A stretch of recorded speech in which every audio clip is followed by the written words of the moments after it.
What a democracy we live in. Here we have a Supreme Court decision, Don, that goes all the way back to the Magna Carta and reaffirms the rights of citizens to challenge the executive, the sovereign, the monarch, to explain why they're being incarcerated. Was that a good decision regarding Guantanamo Bay and the detainees, or a bad one?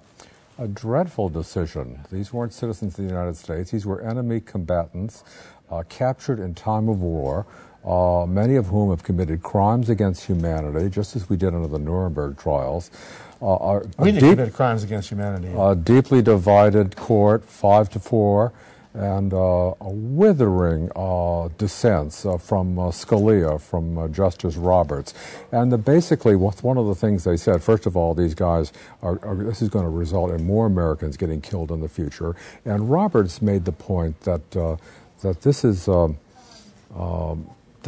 system. This military tribunal was set up by the Congress of the United States, by the people of the United States. And we here on the court are going to override our government and its decision. And you know, usually the court has stayed away from national security issues. This time they put their foot in it, and I think something's got to be done to change this whole way we go about trying. So you take no solace in the idea that the Supreme Court once again remained the dispassionate arbiter over what politicians will do, that is, the representatives of the people, the Congress, and the executive, the president, in the heat of passion in the middle of a war. I mean, isn't that what the trifurcation of powers is all about?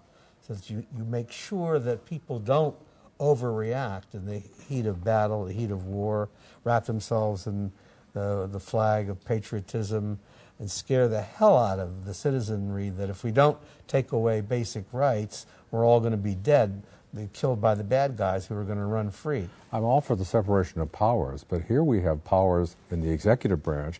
The commander-in-chief is responsible for national security. And then we have the Congress saying they are responsible for creating the law. They created this system, this military tribunal, to give a fair trial to these guys. They'll have their own defense, as we saw in the early rounds of this, and it's working.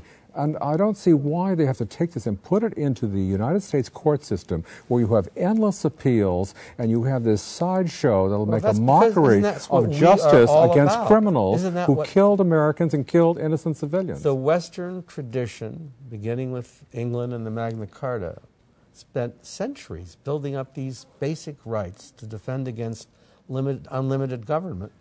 Why? I mean, can good conservatives be on the side of the majority in this case, and can good liberals be on the side of Scalia